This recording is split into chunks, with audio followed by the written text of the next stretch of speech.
This is an updated how to play guide on how to play Fabled Sagas. Let's get right into it. Sectors depict the lands and environment of the Fabled world. These sectors have various effects. Some affect both players, in the case of Kingdom of Hallison, and some only affect the controlling player.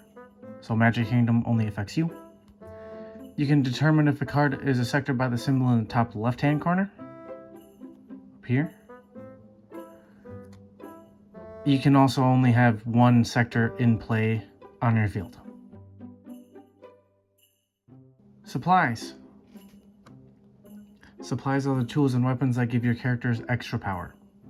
Supplies all have an element to them, and you can tell that a card is a supply and what element it is by looking at the top left-hand corner. So a supply will have supply, and they will have the element that the supply is underneath that supply icon. Supplies can be synced up to a character that is in your convoke zone. Each supply will have a character boost, which is underneath the name. The first symbol is for soul value, the second is for strike value, and the third is for guard value. When a character is synced with a supply, that character will have those stats increased by the amount that is stated down here. When you also sync a character up with a supply, you will get the sync effect. Each supply will have a different sync effect. Some supplies will have a blue turn bubble printed on them.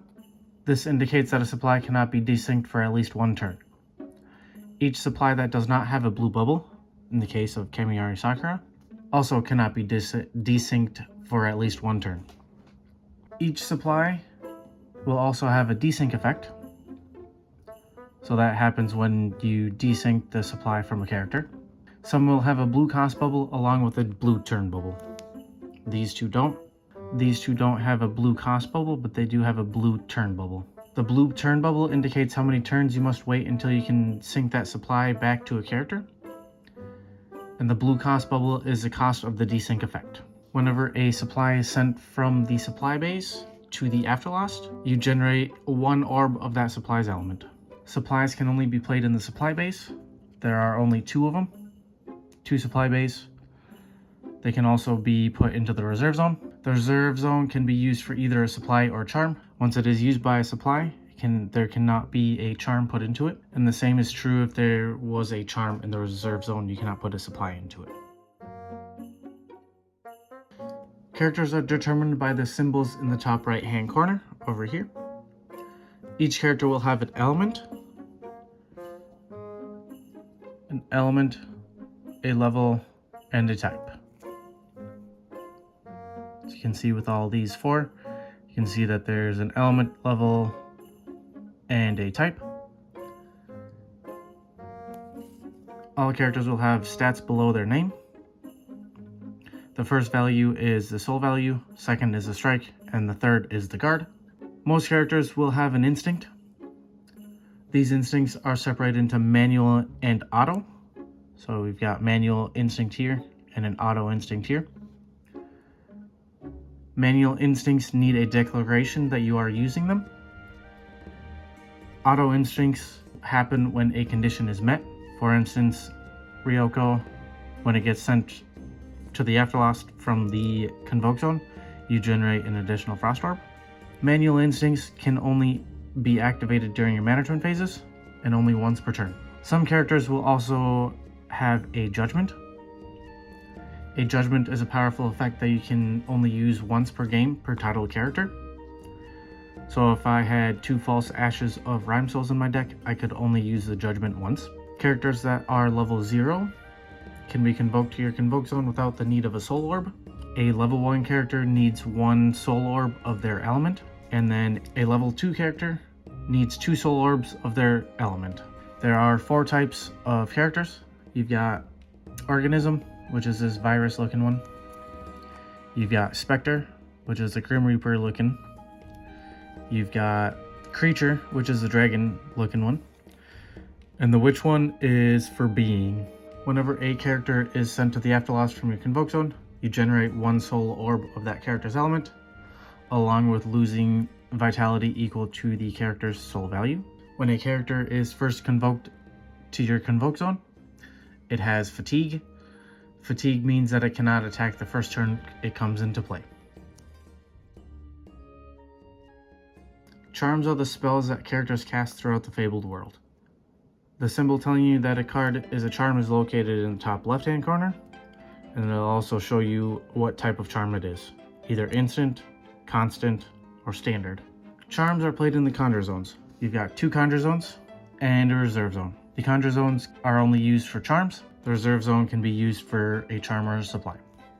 When you play a constant charm into your conjure zone, that charm will stay in that conjure zone until it gets sent to the afterlost by some means. Constant charms can only be played during your management phase. Standard charms will use a conjure zone until its effect resolves. When the charm resolves, the charm goes to the afterlost. Instant charms can be played whenever you gain priority. This means you can play instant charms during your opponent's turn. They also use a conjure zone, then get sent to the afterlost when the effect resolves. The Archnote deck consists of team-up cards and Archnote cards, which are up in the top middle. You can see team-up and Archnotes. Archnote cards can be charms, characters, sectors, and supplies. Team-up cards are the combination of 2 characters. To convoke them from the Archnote deck, you send the named characters to the afterlost, so there is a cost. This cost is 2 characters' names. The characters can be sent from the convoke zone or from your hand, or a combination of the 2. In Archnote character, you do not need to use soul orbs to convoke it out. You just need to meet the condition. As long as that condition is met, you can convoke out this Archnote character. Archnote cards follow the same rules as what the card is. A character can only be played during your management phase. Instant charms can be played whenever you gain priority. A supply can only be played during your management phase, along with sectors and standard charms. If an Archnote card tries to resolve and the condition is no longer met, for instance, Hallison's Tax Revolution, opposing player controls 2 or more characters than you. If that condition is no longer met upon the resolution of the card, you do not get this effect, and this Hallison's Tax Revolution goes back to your Archnote deck face up. An Archnote card that is face up in your Archnote deck can no longer be played throughout the game. The Archnote deck can have between 0 and 10 cards. Each card that goes into this deck must be an Archnote or team up. There can be no duplicate cards within the Archnote deck. The main deck can contain between 40 and 60 cards. You can have up to 3 copies of any single card, except for Elysium cards. Elysium cards, you can only have a single copy of in your deck. The study phase is the beginning of your turn. This is where any effects that state at the start of player's turn resolve. The discovery phase is where the turn player draws 1 card from their deck. This is the only phase that you can change your character's position. So for instance, if you wanted a character in strike position and they were in guard, this is the only phase you can do it. Next is your management phase. Your management phase is where you can play any number of characters, play any number of charms, supplies, or sectors. You can play your Archnote cards that can only be played during your management phase. You can use any instincts, judgments, or commandments. Instincts and commandments can only be activated in the management phase once per turn. After your management phase is your strike phase. I'll be putting in a section dedicated to how the strike phase works here. After the strike phase, there is another management phase. This quick start guide in the TTS mod is a little outdated. So in this second management phase, you can do all that you could do in your first management phase. After the second management phase is done, is the wrap-up phase, so any effects that end at end of turn ends here. The turn player declares all of the characters that they want to strike with, all at the same time. They will also declare what the characters are striking. So for instance, all characters can strike the opponent directly, or their characters that are on the field. A character can strike an opposing character that is in strike or guard position.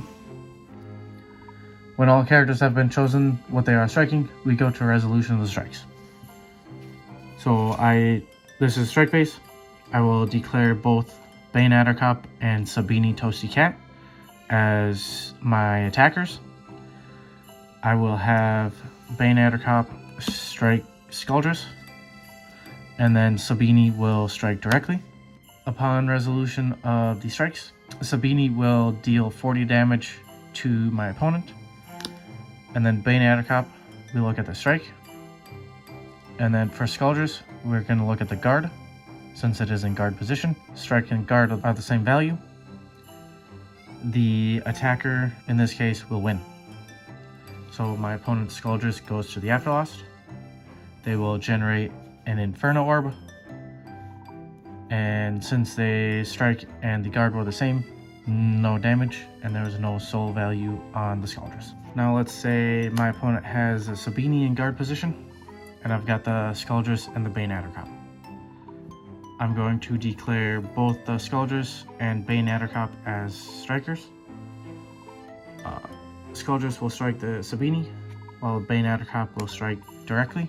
Bane Addercop will deal 100 damage to my opponent. And then this strike here, we've got 100 strike to Sabini's 20 guard. That is a difference of 80. That 80 damage will go to my opponent, along with the soul value of the card. So in total, this strike will also deal 100 total damage to my opponent. Sabini will get sent to the Afterlost, and my opponent will gain 1 Inferno Orb. The same is true if my opponent has Sabini in strike position, and I've got Bane Addercop and Skuldress. I can choose to declare Skuldress striking into Sabini, Bane Addercop directly. In this case, my opponent will lose 100 off of the Bane Addercop, and then Skuldress, we look at the strike, and then Sabini will look at the strike since it is in strike position. Sabini has 40 strike, Skuldress has 100. That is a difference of 60. So 60 damage will go through the strike, and then soul value will also get lost. So a total of 80 damage in this strike. And for this piercing damage, we only look at the base strike and base guard. Another example here where piercing only goes off of base. So let's say I've got this Bane Addercop synced with the Gleestal Blade. Bane Addercop has base 100.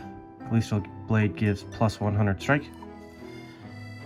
And my opponent has a Miwu with base 180 guard.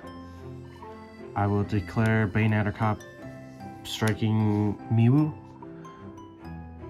So then we take a look at the base strike plus the strike off of the Gleestal Blade, so a total of 200 strike. Miwu only has 180 guard. 200 is greater than 180. So Bane Addercop will win this strike. Miwu will go to the Afterlost. My opponent will generate an Inferno Orb.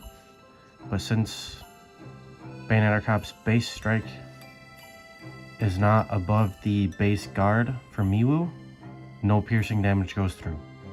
If I had a Kindle Mage Kasai striking into the Miwu, my base strike is 300, the base guard is 180, 120 is the difference, so that would be the piercing damage. Gonna go over reflecting and a little bit of guarding. I've still got the Bane Addercop out. My opponent has Miwu and Zork out. I'm gonna go to strike phase. I'm gonna declare Bane Addercop striking Zork. Then this is where my opponent can declare any character that they want to guard for a different one.